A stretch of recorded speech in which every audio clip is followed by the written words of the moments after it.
Hi, I'm Samantha Joughin from Together We CIC and I'm one of the exercise practitioners there. Today's video is all about food and your mood. Often our mood can be affected by the types of food that we're eating, how often we're eating, when we're eating, or what sort of events we have going on within our life. Sometimes we can turn to food as a coping strategy when we're feeling low in mood or unhappy, or even if we're feeling bored.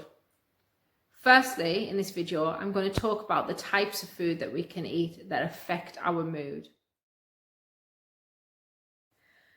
Micronutrients are vitamins and minerals that we need in small amounts that allow our bodies to function correctly. Without these micronutrients, many of our body functions will not work correctly. And we find them within our foods, micronutrients, so they're in our carbohydrates, fats and proteins. We also may need to supplement these in certain cases. One of the examples that I'm going to use for a micronutrient is a vitamin B. Vitamin B is a group of 8 nutrients and each have a unique role in keeping the body healthy. The symptoms of vitamin B deficiency do vary depending on which vitamin B you're deficient in. If you are deficient in vitamin B12, it can lead to different psychological conditions such as dementia, paranoia or depression. On top of that, it also leaves you tired and feeling weak. You can find B12 in foods such as cereals and meat products.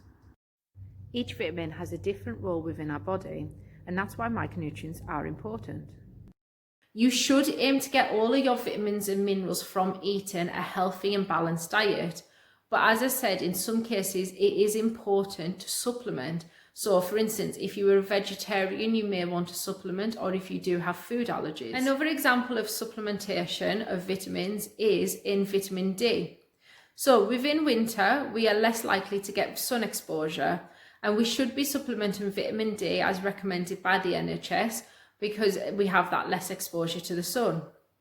Vitamin D, the lack of vitamin D can cause muscle fatigue, and it can also even affect our sleeping pattern, causing insomnia, which again will affect our mood.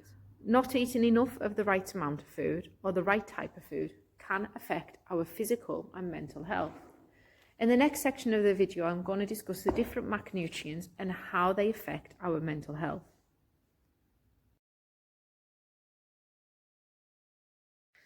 Consuming the correct types and the right amount of carbohydrates can also affect our mood.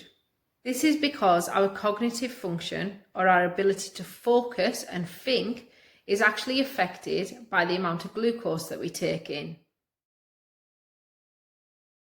And carbohydrates allow for energy and for glucose to be broken down. The brain uses 20% of all energy needs. So 20% of the energy or calories that you take in are used to help you think and feel. This is why they can affect mental health. Glucose, which is a sugar that's derived from carbohydrate, is vital to help fuel your muscles and to help with your concentration. It also helps maintain body temperature. Eating smaller and more regular carbohydrate-based meals will allow you to have a regular supply of glucose within your blood. Choosing whole grain options also allows you to have a steady release of glucose. And the aim of glucose is to keep it level so that we don't have large spikes of blood sugar levels, which can leave us feeling confused, or large drops of blood sugar levels, which can leave us feeling tired, fatigued, or angry. Not having enough glucose can cause something called hyperglycemia, which is low blood sugar levels.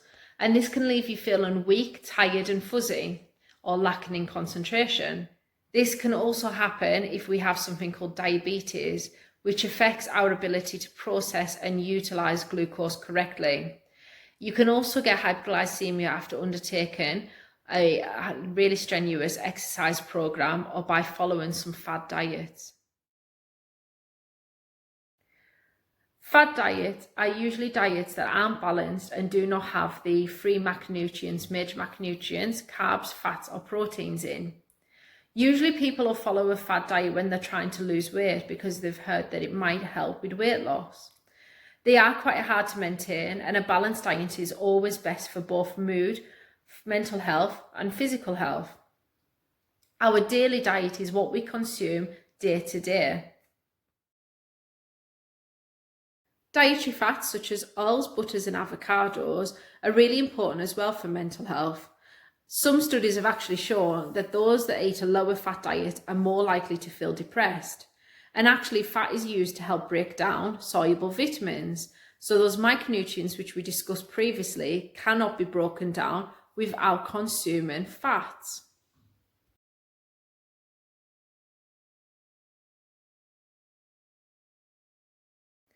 Protein is also really important for mental health, and this is because of the role that amino acids, which are found within proteins, have on neurotransmitters.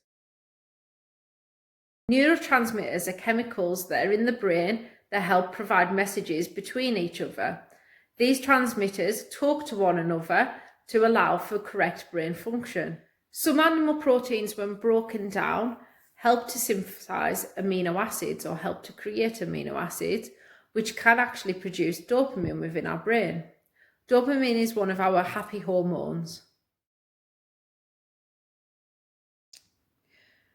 It is recommended that we have at least 2 portions of fish per week and at least 2 portions of oily fish depending on your age. Oily fish can be found in things such as salmon or trout or mackerel, but it can be quite an expensive way of eating fish. Now, the reason why we eat oily fish is because of omega-3 fatty acids, and omega-3 fatty acids have been proven to improve concentration and reduce depressive symptoms. It might be more budget-friendly to look into tinned options such as mackerel or sardines within tins, which also contain omega-3 fatty acids.